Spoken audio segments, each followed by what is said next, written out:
Bueno, no hace falta agregar acá que el INTA es uno de los blancos fundamentales de la motosierra de Milei, de Caputo, de Sturzenegger. ¿Por qué no nos cuentan qué está pasando? Recortes, despidos.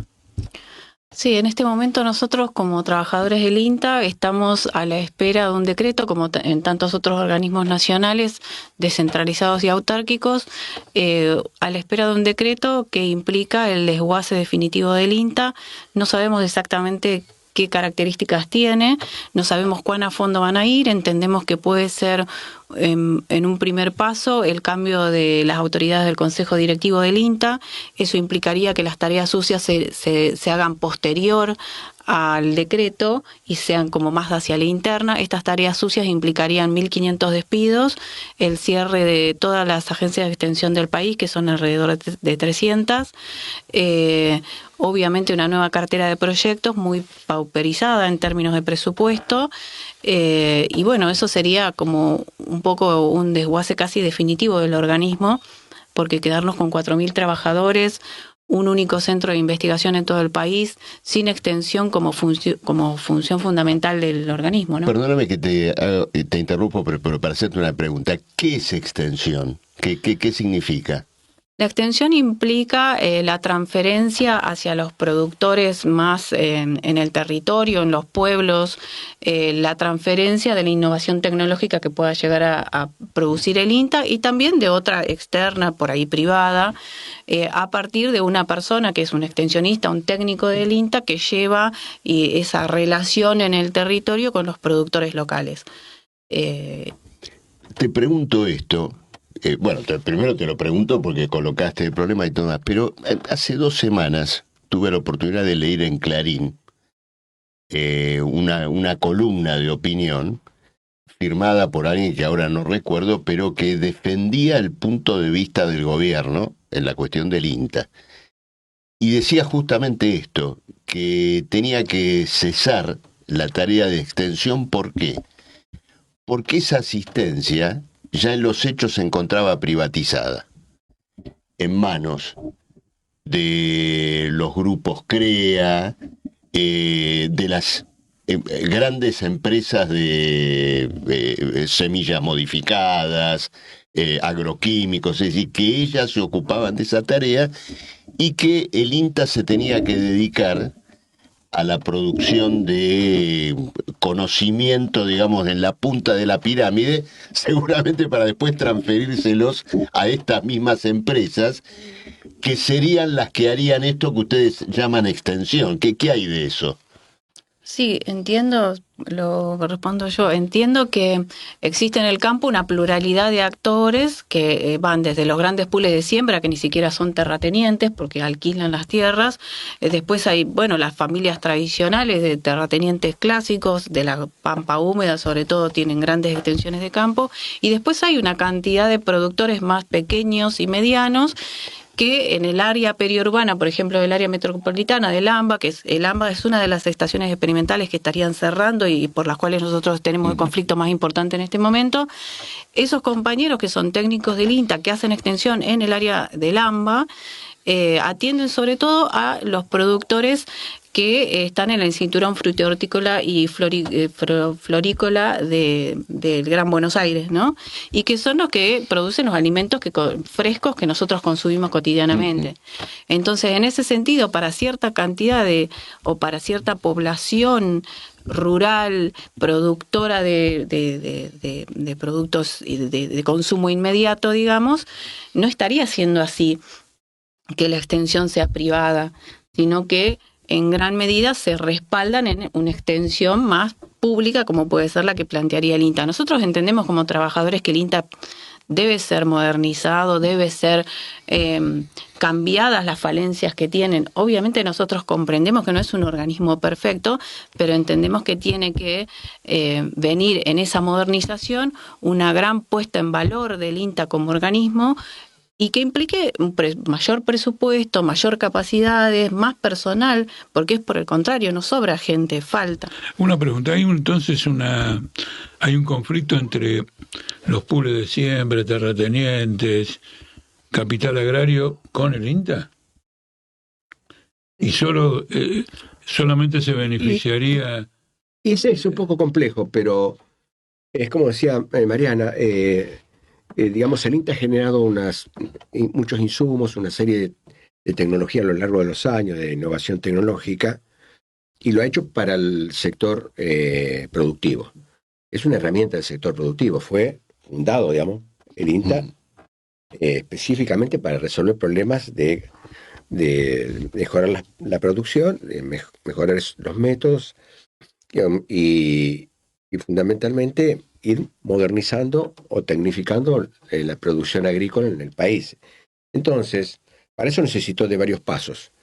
El fenómeno de la tractorización, digamos, para salir, digamos, el INTA entró rápidamente, mejor dicho, la Argentina entró rápidamente en un proceso de esas características, a veces más rápido que el resto de América Latina, similares a otros países europeos, y entonces el Consejo Directivo, de alguna manera, que representa a las patronales agropecuarias, que está dentro del INTA, que es un consejo directivo que hoy yo le comentaba en una radio, no recuerdo bien, pero cuando fue la 125, los miembros del consejo directivo del INTA, que es el órgano que gobierna, o sea, la Sociedad Rural, la Federación Agraria, Coninagro, las Federaciones Rurales Argentinas, estaban haciendo esos piquetes, terribles piquetes, cortando la ruta, y jamás eso se hacía, digamos, el Consejo Directivo Nacional y todos los consejos regionales, que son como 20.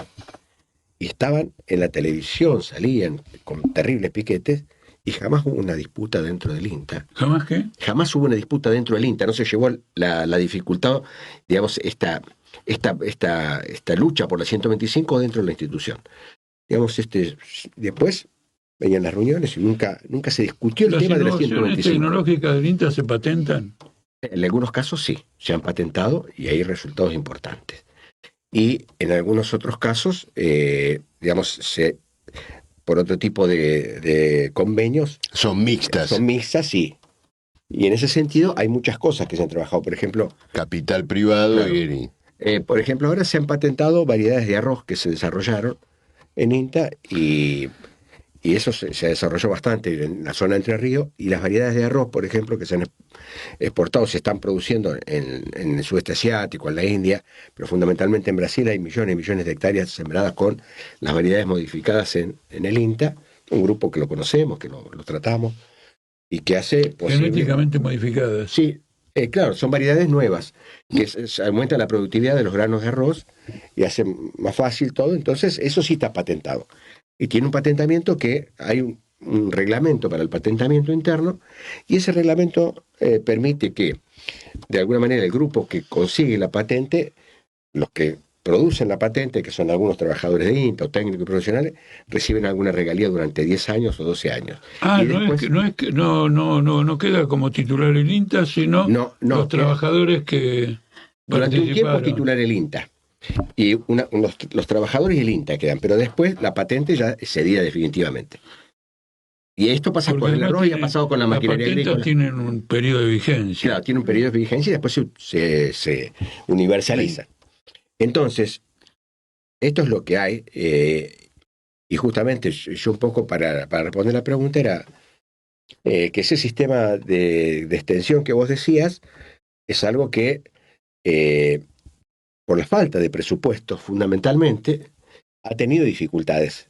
Entonces, ese sistema de extensión que necesitaba de recursos y de procesos muy nuevos, porque hay distintas revoluciones verdes que pasaron a mucha velocidad, y que el INTA, con los recursos que tenía, no estuvo a lo mejor a la altura de esos grandes procesos. Y entonces, una pregunta, el capital agrario, frente al tema del INTA, del desguace del INTA, ¿está con el gobierno o está en desarrollar al INTA como está? Yo te complemento la pregunta. Esa remoción de los directores que se quiere hacer, ¿a qué directores quieren echar?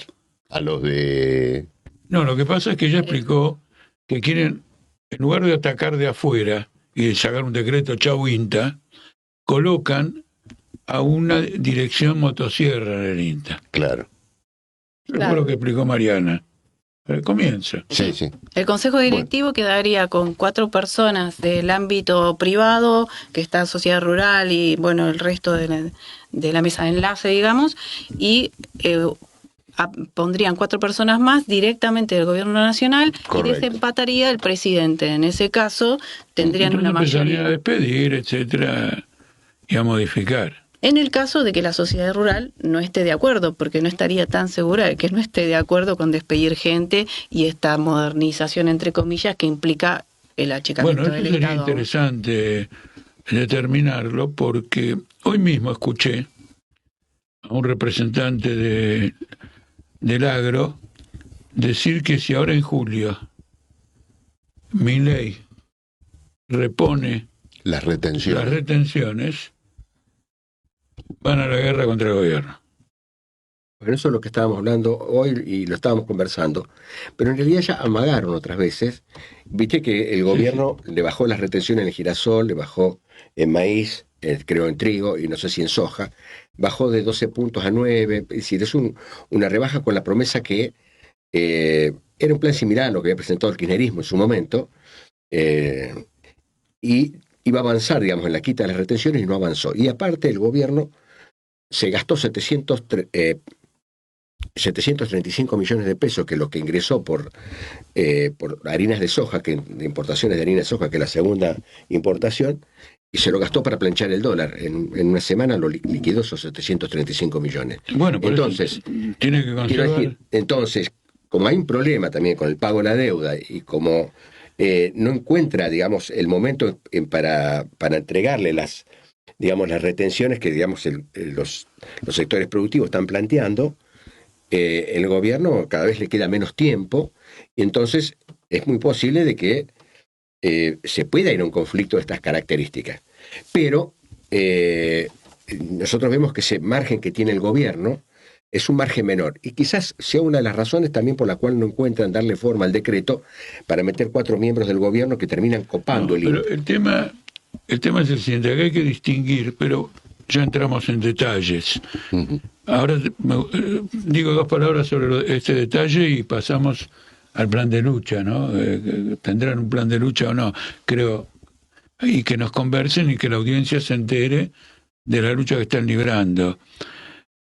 Una cosa son los dólares que el gobierno gasta para planchar el dólar, pero otra cosa son las retenciones, que para el gobierno son fundamentales, claro. porque si no tiene un gran déficit fiscal. Entonces es un conflicto muy interesante de un gobierno del capital financiero que entra en choque con otros sectores del gran capital. Y a veces puede ser eso un estallido de magnitud, en particular si los precios de la soja no levantan. Ahora, ¿cuál es el plan de lucha de ustedes? ¿Qué reclaman y qué métodos tienen? Ahora, espera, hay varios sindicatos. ¿Está ATE? Sí. Porque yo fui al INTA. Sí, estuviste en el INTA. Y me acuerdo que había un sindicato que era del INTA, de ATE. Había uno del INTA que tenía nombre del INTA y qué más. Y después está Y UPCN, pero UPCN, ¿no? UPCN tiene poquísimos afiliados, no casi. Bueno, y UPCN que tiene pocos afiliados. Bueno, cuenten sobre el plan de lucha que hay por delante. Sí, nosotros estamos siempre, sosteniendo las asambleas, tratando de decidir en conjunto con los trabajadores. Hemos tenido asambleas bastante importantes dentro del INTA Castelar. El otro día fuimos más de 200 personas en un lugar de 800. Para nosotros es muy importante. Hemos tomado resoluciones. Básicamente, ayer hicimos un abrazo simbólico, digamos, a la Experimental AMBA, que está ahí en Ituzaingó. Vinieron una cantidad de personas de la zona, de organizaciones, a traer la solidaridad. Mañana nos sumamos a la jornada de lucha de ATE Nacional. Vamos a pasar por el INTA, a llevar una nota en donde hacemos una cantidad de punteos, digamos, de cosas que nosotros vemos respecto al cierre del AMBA. Luego movilizaremos al Ministerio de Regulación con otros organismos. Y bueno, en nuestro plan de lucha estamos constantemente construyendo esa esa unidad de acción, que a veces nos cuesta mucho con el otro sindicato, con APINTA, pero finalmente siempre, por lo menos en el último tiempo, hemos logrado estar juntos y planificar, y no sé si planificar tanto, pero sí llevar adelante las actividades juntos y bueno, seguiremos en esa toma de decisiones para tratar de profundizar, tratando de que no llegue, porque entendemos que el cierre del AMBA es como la punta de lanza, luego vienen por todas las demás estructuras del INTA, incluidos los centros de investigación donde estamos nosotros. Muy bien.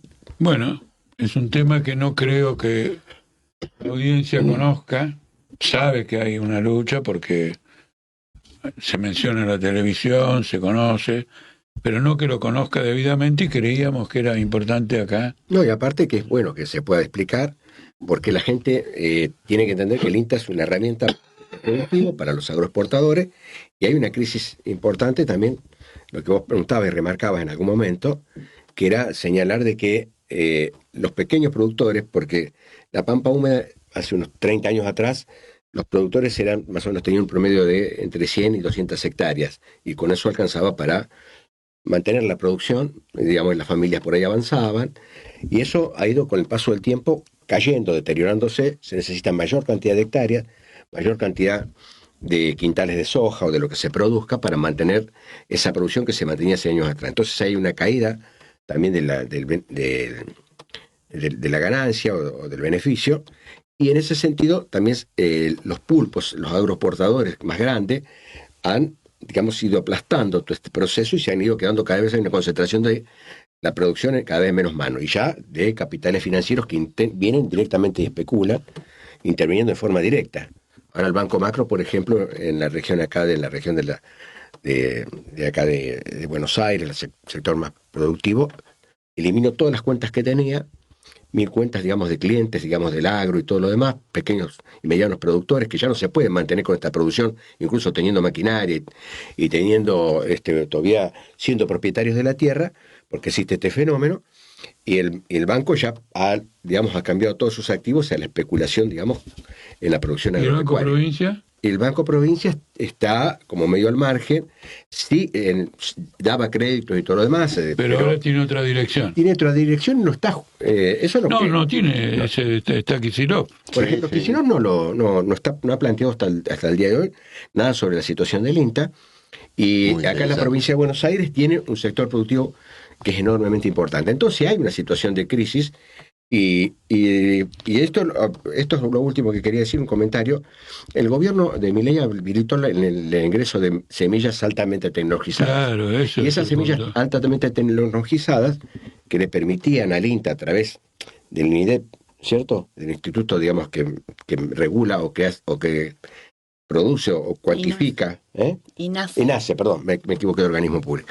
El INASE, que es el que custodia las semillas para la resiembra, que eso le permite a los pequeños y los medianos agricultores bajar los costes. En este caso no van a poder ingresar porque ahora hay como punta de lanza un nuevo medio tecnológico, con lo cual no van a poder acceder porque es muy caro. Ah, mirá qué interesante. Entonces se resuelve por medio de la importación el tema de la propiedad intelectual de la semilla. Y así que no la pueden reutilizar como propiedad del productor, sino que tiene que pagar una renta permanente. Sí. Eso Milei lo va a impulsar. Lo que se llama la semilla blanca, ¿no? Claro, esa es la semilla blanca, que es la que se reutiliza. Claro, es la propia del productor. Eso Milei lo va a liquidar. Eso lo va a liquidar. Lo va a liquidar y va a acentuar la importación.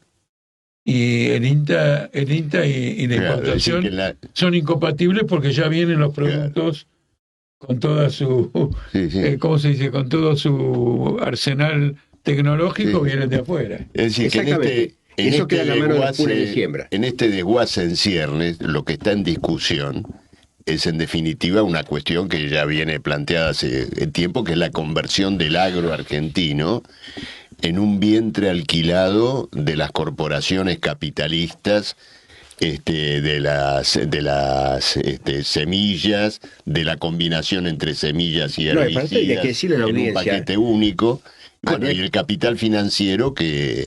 Ahora Monsanto es Bayer, ¿no?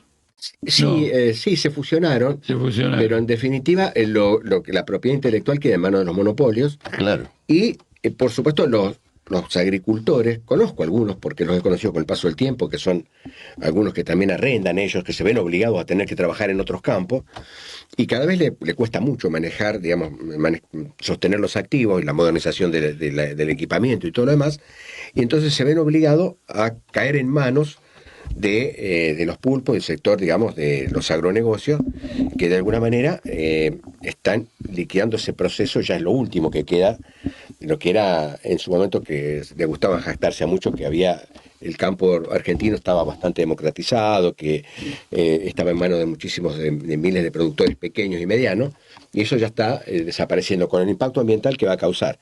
Y posiblemente se está planteando el cierre del INASE en algún momento, porque le abren, digamos, le abren a los grupos económicos, claro, directamente la indefensión total para digamos, tener que depender de tecnología extranjera. Bueno, mira, les agradezco muchísimo, bueno, los dos agradecemos mucho que ustedes hayan explicado todo esto, y les pido que las publicaciones o informaciones nos las manden para nosotros poder alimentar. Tenemos un periódico Escribir, sí. diario, digital, y desarrollar más el problema agrario y esta cuestión del INTA.